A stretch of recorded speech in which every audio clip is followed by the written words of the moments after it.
தமிழக முதல்வர் மக்களை அளவு கடந்து நேசிக்கிறார், மக்களும் அவரை அளவு கடந்து நேசிக்கிறார்கள். விஜய் மக்களின் முதல்வர். ஒரு வயசான அம்மா அன்றைய முதல்வர் மு.க. ஸ்டாலின் அவர்களுடைய போஸ்டரை பார்த்து மண்ணை வாரி வீசி செருப்பை காட்டி ஏதோ திட்டிட்டு போறது மாதிரி ஒரு வீடியோ. இன்றைய முதல்வர் மெட்ரோ ட்ரெயினில் ட்ராவல் பண்ணுறாங்க. போகிற சக பயணிகள் ஒரு ஒரு நண்பனா, ஒரு மகனா, ஒரு சகோதரனா, எல்லாருமே அவரை எப்படி நேசிக்கிறாங்க என்பதை நீங்கள் அந்த வீடியோவில் பாருங்கள், உங்களுக்கு தெரியும். தோளில் கையை போடுறாங்க, கட்டி அரவணைக்கிறாங்க.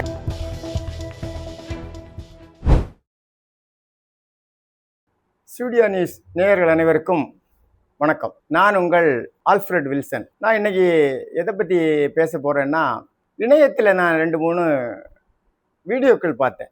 அதை பார்க்கும்போது எனது மனசில் சில விஷயங்கள் தோன்றியது. அதாவது நம்முடைய முதல்வர் விஜய் மக்களின் முதல்வராக செயல்படுகிறார். அது எப்படி என்றால், கடந்த ஆட்சி காலத்தில் நீங்கள் பார்த்துருப்பீங்க, நிறைய பேர் இணையத்தில் கூட.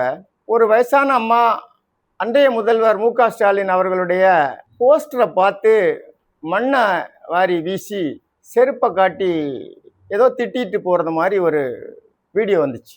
அந்த வீடியோவை பார்த்து அந்த அம்மா மேலே ஏதோ வழக்கு பதிவு பண்ணி அன்னைக்கு அது ஒரு பரபரப்பாக பேசப்பட்ட ஒரு செய்தி. 4 ஸ்பெஷல் டீம் அமைச்சு அந்த அம்மாவை கைது செய்தாங்க அப்படின்னு சொல்லிட்டு சொல்லப்பட்டது. இப்போ அந்த அம்மா செய்தது சரி என்ற வாதத்துக்கு நான் வரவே இல்லை. முழுமையாக தவறு.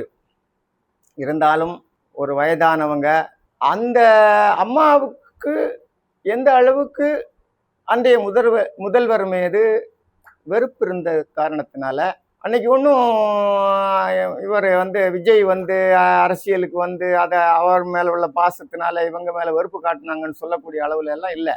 அந்த முதல்வர் அன்றைய காலகட்டத்தில் அன்றைய கட்சிக்காரங்களுடைய திமுக கட்சிக்காரர்களுடைய செயல்பாடுகள் ஒருவேளை அந்த அம்மாவை பாதிச்சிருக்கலாம். நியாயமாக இருந்தால் அவங்கள கூப்பிட்டு விசாரித்து அவங்களுக்கு ஒரு நல்லது செய்திருந்தீங்கன்னா அன்றைய முதல்வரை மக்கள் பாராட்டியிருப்பாங்க. நீங்கள் எப்போவுமே வெறுப்பை சம்பாதிச்சுக்கிட்டு தான் ஆட்சியை இழந்தீங்க. ஆனால் இன்னைக்கு நான் மீண்டும் ஒரு இணையத்தில் ஒரு வீடியோ பார்த்தேன். அதில் என்னன்னா, இன்றைய முதல்வர் ஃபோட்டோ ஒரு ஆட்டோவுக்கு பின்னால் இருக்குது.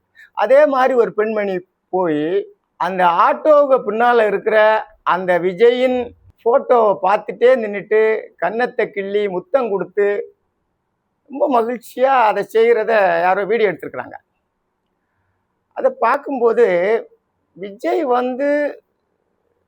அவ்வளவு ஈஸியாக முதல்வர் ஆகலை. அவர் ஒவ்வொரு மனிதர்களின் உள்ளத்தில் பதிஞ்சிருக்கிறார். அதனால தான் மக்கள் அவரை அளவு கடந்து நேசிக்கிறாங்க. இப்போ அவர் ஆட்சியில் இருக்கிறாரு. திமுக அவர் மேலே என்னென்னவோ பழிகள் எல்லாம் சுமத்தி ஆட்சி இன்னும் எப்படியாவது கவிழ்க்கலாமா அப்படின்ற முயற்சியை தான் ஈடுபட்டிருக்கு. அவர் ஒரு நல்ல ஆட்சி செய்கிறாரு. அந்த ஆட்சியை உண்மையான குறைகள் இருந்தால் சொல்லி காட்டுறதுக்கு தான் எதிர்கட்சிகள். ஆனால் நீங்கள் எப்படியாவது ஆட்சியை கவிழ்க்கணும்னு முயற்சி பண்ணிட்டுருக்குறாங்க. இப்போது அதுக்கு பிற்பாடு இப்போ 2 நாளைக்கு முன்னால் இன்றைய முதல்வர் மெட்ரோ ட்ரெயினில் ட்ராவல் பண்ணுறாரு. போகிற சக பயணிகள் ஒரு ஒரு நண்பனா, ஒரு மகனா, ஒரு சகோதரனா, எல்லாருமே அவரை எப்படி நேசிக்கிறாங்க என்பதை நீங்கள் அந்த வீடியோவில் பாருங்கள், உங்களுக்கு தெரியும். தோளில் கையை போடுறாங்க, கட்டி அரவணைக்கிறாங்க, செல்ஃபி எடுக்கிறாங்க, என்னென்னவோ. அவங்க ஒரு தன்னுடைய குடும்பத்தில் ஒரு நபர் மாதிரி அவரை ஒரு முதல்வராக கூட அவங்க பார்க்கல. அவரை உயிருக்கு மேலாக நேசிக்கிறாங்க. திமுக தலைவர் கடந்த காலத்தில் முதல்ல நம்ம தமிழ்நாட்டில் மெட்ரோ ட்ரெயின் வந்த காலத்தில் மெட்ரோ ட்ரெயினில் ட்ராவல் பண்ணுறதுக்காக வந்திருந்தார் மு.க. ஸ்டாலின் அவர்கள். அப்போது ஒரு சக பயணி சும்மா நிற்கிறாரு. அவர் ஏற்கனவே இவங்களுக்கு முன்னால் டிக்கெட் எடுத்து அந்த ட்ரெயினில் ட்ராவல் பண்ணிகிட்ருக்கார். அவரை எதற்காக கன்னத்தில் ஓங்கி அறைந்தார் என்று தெரியவில்லை. அன்னைக்கே நீங்கள் பதவியிலே இல்லை, உங்களுடைய அகங்காரங்கள் என்ன, ஒரு பப்ளிக் பிளேஸில் நீங்கள் ஒரு தலைவர், ஒரு சாதாரண பயணியை நீங்கள் கன்னத்தில் அடிக்கிறீங்க. அப்போவே அது ஏகப்பட்ட எதிர்ப்பு குரல்லாம் வந்துச்சு. நியாயமாக அதுக்கெல்லாம் உங்கள் மேலே வழக்கு பதிவு பண்ணியிருக்கணும். அந்த ஆட்சியாளர்கள் ஒன்றும் பண்ணலை. இதே மாதிரி நீங்கள் இன்னைக்கு உங்களுக்கு கடந்த காலத்தில் அந்த ஆட்சி கிடைச்சது உங்கள் மேலே உள்ள பாசத்தினால எல்லாம் கிடையாது. அன்னைக்கு வேற ஆட்கள் இல்லாத காரணத்தினால, அன்றைக்கு இருந்த அதிமுக ஆட்சியின் மேல் வந்த வெறுப்பின் காரணமாக, மாற்றுக்கு ஆள் இல்லை என்ற காரணத்தினால தான் உங்கள்கிட்ட ஆட்சியை கொடுத்தாங்களே தவிர, நீங்க இன்னும் மக்களை நேசிப்பவர்களாக இல்லை. ஏன்னா ஒரு எம்எல்ஏ முதல்வரின் எலும்பை நொறுக்குறேன் அப்படின்னு சொல்றாரு. நீங்க அவருக்கு அட்லீஸ்ட் அவர் கட்சிக்காரராக இருந்தா கூட அவர் செய்தது தவறு தான், அதுக்காக வழக்கு போட்டீங்க அப்படின்னு சொல்லிட்டு விட்டுருக்கலாம். ஆனாலும் அவர் எலும்பை நொறுக்குறேன் அப்படின்னு சொல்றது ஆளுங்கட்சியினுடைய எதிர்ப்பை சுட்டி காட்டுகிறவர்கள் மீது வழக்கு போடுகிறார் என்று சொல்லியிருக்கு. இது எந்த விதத்துல நியாயம்? திமுக ஆட்சி காலத்துல அமைச்சர்களும் ஒரு மக்களை நேசிக்கிறவங்களாக செயல்படலை. உதாரணத்துக்கு KKSSR ராமச்சந்திரன் அவரை பார்க்கறதுக்கு அவர் தொகுதியில் உள்ள ஏதோ ஒரு பெண்மணி ஏதோ மனு எடுத்துட்டு போயிருக்காங்க.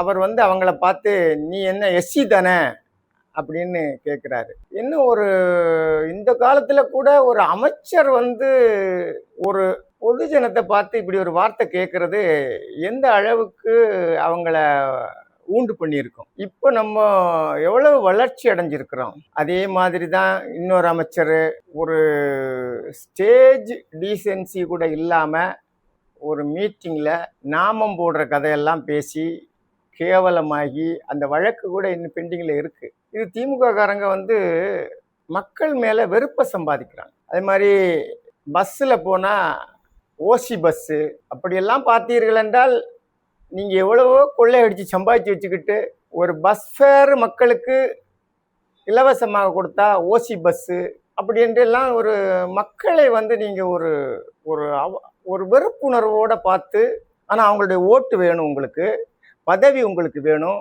மக்கள் வரிப்பணத்தில் கொள்ளையடிச்சு சம்பாதிக்கணும். ஆனால் அந்த வரிப்பணம் செலுத்துகிற மக்கள் உங்களுக்கு மிகவும் கேவலமானவர்கள். இப்போ இருக்கிற ஆட்சியாளர்களை பாருங்களேன். அந்த கோயம்புத்தூர் சைடில் ஒரு ஊரில் உங்கள் ஆட்சி காலத்தில் 2 வருஷமா நிப்பாட்டி வச்சிருந்த பஸ்ஸுக்கு 2 அமைச்சர்கள் கூட அந்த பஸ்ஸில் ட்ராவல் பண்ணி அந்த நீங்கள் நிப்பாட்டி வச்சிருந்த ஊருக்கு பஸ் அனுப்புகிறாங்க. மக்கள் எவ்வளவு ஒரு சக பேசஞ்சர் மாதிரி அவங்களோட பேசி சிரித்து அவங்களோட செல்ஃபி எடுத்து ஜாலியாக போகிறாங்க. எவ்வளவு கவனமாக மக்களோடு பேசுகிறார்கள், மக்களோடு பழகுகிறார்கள். அதே மாதிரி இந்த ஆட்சியில் எப்படின்னா, அவங்க தலைவர் எப்படியோ அவர்கள் தொண்டர்களும் அவர்களுடைய கீழே இருக்கிற அமைச்சர்களும் அவருடைய வழியை பின்பற்றுகிறார்கள். ஆனால் உங்களுடைய ஆட்சி காலத்தில் தலைவர் எப்படியோ அப்படியே உங்களுடைய தொண்டர்களும் உங்களுடைய அமைச்சர்களும் செயல்பட்டார்கள். அதனால்தான் உங்களுடைய படுதோல்விக்கு காரணம். தமிழக முதல்வர் மக்களை அளவு கடந்து நேசிக்கிறார், மக்களும் அவரை அளவு கடந்து நேசிக்கிறார்கள். விஜய் மக்களின் முதல்வராக செயல்படுகிறார். நன்றி, வணக்கம். இந்த செய்தி உங்களுக்கு பிரயோஜனமாக இருந்தால் எங்களுடைய ஜூடியா நியூஸ் சேனலை சப்ஸ்கிரைப் பண்ணுங்க, லைக் பண்ணுங்க, ஷேர் பண்ணுங்க, கமெண்ட் பண்ணுங்க.